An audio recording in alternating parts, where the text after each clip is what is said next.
유상훈, 숙종의 애증을 한몸에 받은 재상. 1636년 인조 14년에 어느 봄날 전라도 영암군 신북면 모산 마을에서 한 아이가 태어났다. 이름은 유상훈, 본관은 문화유씨였다. 그의 구대조 할아버지는 세종 시절 청백리로 이름을 날리며 우의정까지 올랐던 유관이었는데 비 새는 방 안에서 우산을 펴들고 빗물을 피했다는 그 유명한 일화의 주인공이다. 명문가의 후손이었지만 정작 유상훈의 직계 가문은 그리 화려하지 못했다. 아버지 유성훈은 형조정랑에 그쳤고 집안은 대대로 이름은 드러났으나 세력은 변변치 않았다. 훗날 사관들이 그를 두고 변변치 못한 가문에서 스스로 분발하여 정승자리까지 올랐다고 평한 것은 결코 과장이 아니었다. 늦깎이 급제, 그러나 순탄치 않은 출발. 유상훈은 25세이던 1660년에야 진사시에 합격했고 31세인 1666년에 이르러서야 문과 병과의 급제의 관직에 발을 들였다. 결코 이른 나이의 출세는 아니었다. 게다가 순탄한 길도 아니었다. 35세와 37세 때 각각 한 차례씩 벼슬에서 쫓겨나는 시련을 겪었다. 특히 1672년 사헌부 지평으로 있던 37세의 유상훈은 엄관 이상을 구제하려다 현종의 진노를 사서 자리에서 쫓겨나고 만다. 이상의 죄는 결코 관작 삭탈로 충분하지 않다며 현종이 노발대발했던 이 사건은 젊은 유상훈이 원칙과 의리를 앞세우다 권력의 벽에 부딪힌 첫 경험이었다. 이 시기 유상훈이 보여준 강직한 성품이 훗날 그를 알아본 사람의 눈에는 오히려 매력으로 비쳤다는 점이다. 1677년 42세의 나이로 강계부사로 나가 있을 때 평안도사 이효원이 그를 파직시키려 하자 오히려 임금이 이효원을 조사하도록 명하고 유상훈을 유임시켰다. 변방을 싫어하는 관리들 사이에서 유상훈은 백성의 말에 귀 기울이며 선정을 베풀었다는 평판을 얻었던 것이다. 도승지를 6번이나 시킨 임금. 유상훈의 일생에서 가장 극적이고도 흥미로운 대목은 단연 숙종과의 특별한 관계다. 1679년 44세의 유상훈이 춘당대 문과 정시에서 장원 급제하자 숙종은 그를 파격적으로 도승지에 임명하려 했다. 그런데 이조판서 이원정은 이력이 부족하다며 미적거렸고 결국 숙종은 크게 분노해 이원정을 파직시켜버렸다. 사간원에서도 유상훈의 승진이 지나치다며 반발했지만 숙종은 사람을 쓰고 관직을 주는 것은 군주의 큰 권한인데 어찌 신하가 마음대로 하려 드는가라며 단호히 밀어붙였다. 이 일화는 숙종이 얼마나 유상훈의 재능을 아꼈는지를 잘 보여준다. 실제로 숙종은 이후로도 유상훈을 무려 6차례나 도승지 자리에 앉혔다. 사관들은 이를 두고 적임자를 핑계로 요직에 당파 사람들을 앉히려는 신하들의 의도를 꺾어버리려는 임금의 의도였다고 풀이했다. 즉 숙종은 특정 붕당에 휘둘리지 않는 인물 재주만으로 평가할 수 있는 인물로 유상훈을 신뢰했던 셈이다. 이후 유상훈의 관직 이력은 그야말로 파죽지세였다.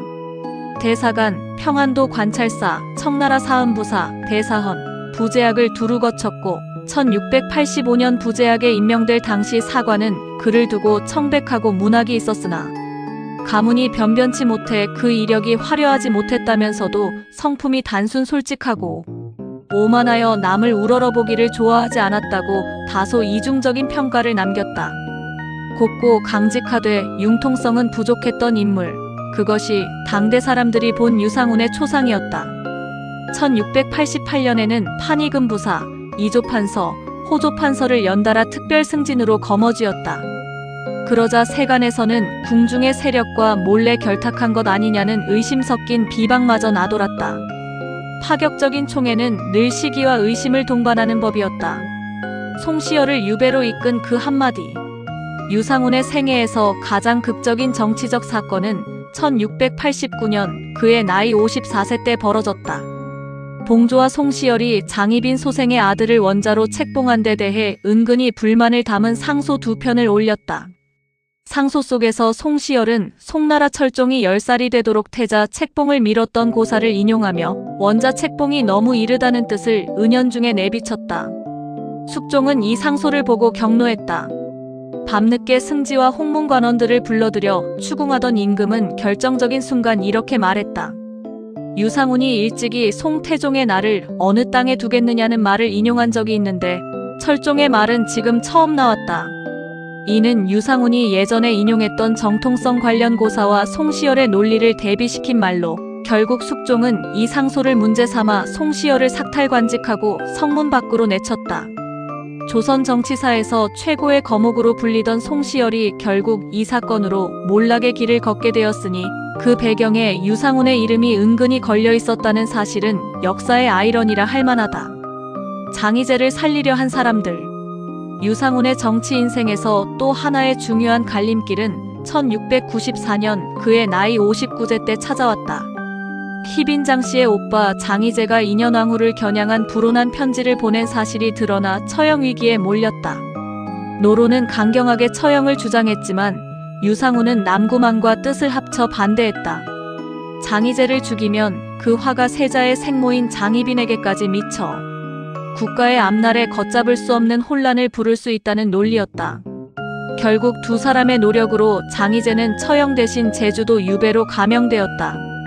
이 결정은 훗날 유상훈의 평가를 완전히 갈라놓는 분수령이 되었다.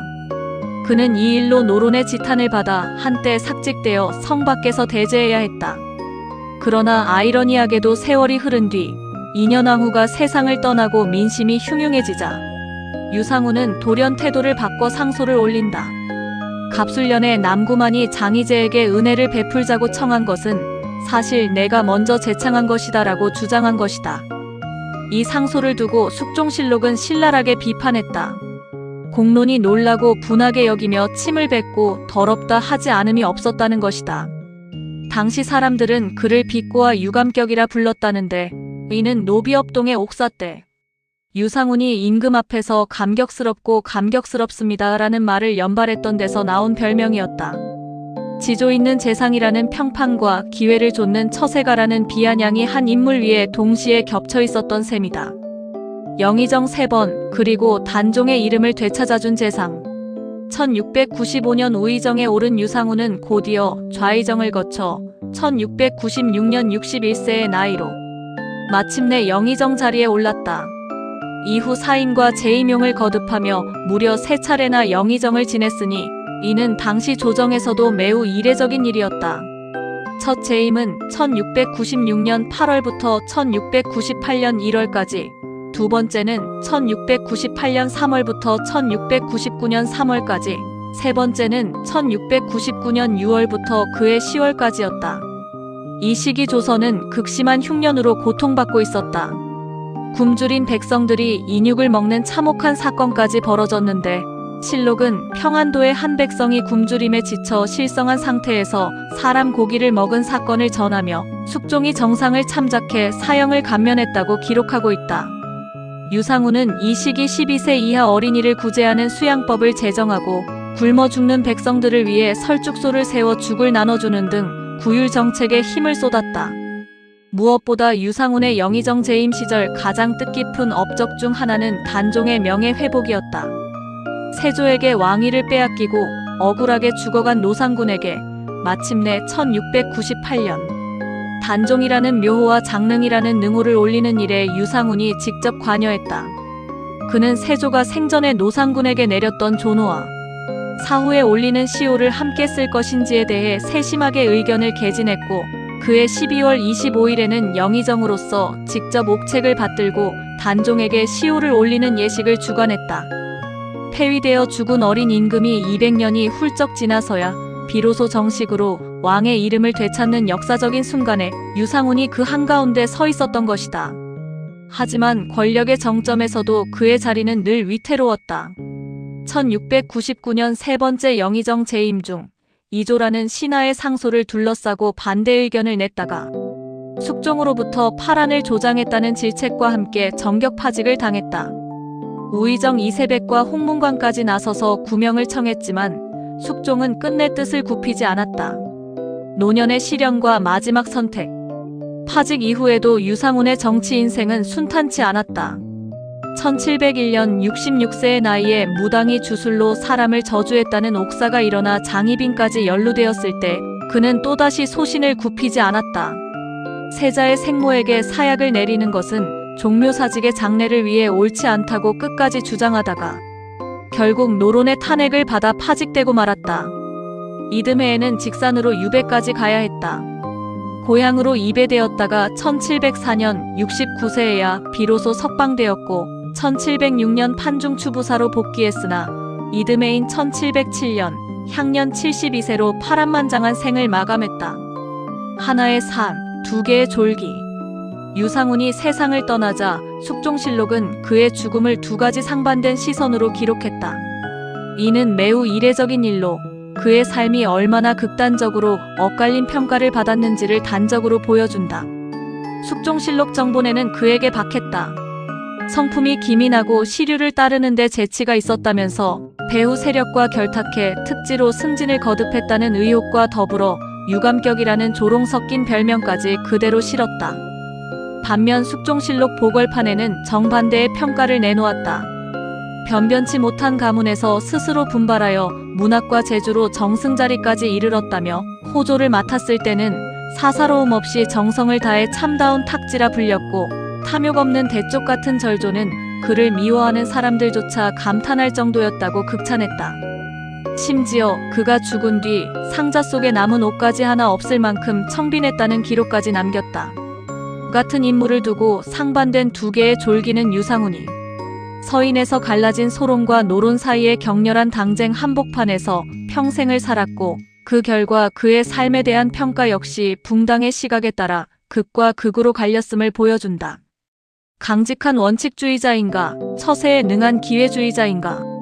이 질문에 대한 답은 결국 300여 년이 지난 지금까지도 하나로 합의되지 못한 채 두 개의 졸기 속에 나란히 남아있다. 유상훈은 경기도 양평군 옥천면 용천리에 묻혔고 나주의 죽봉사에 배양되어 오늘날까지 제사를 받고 있다.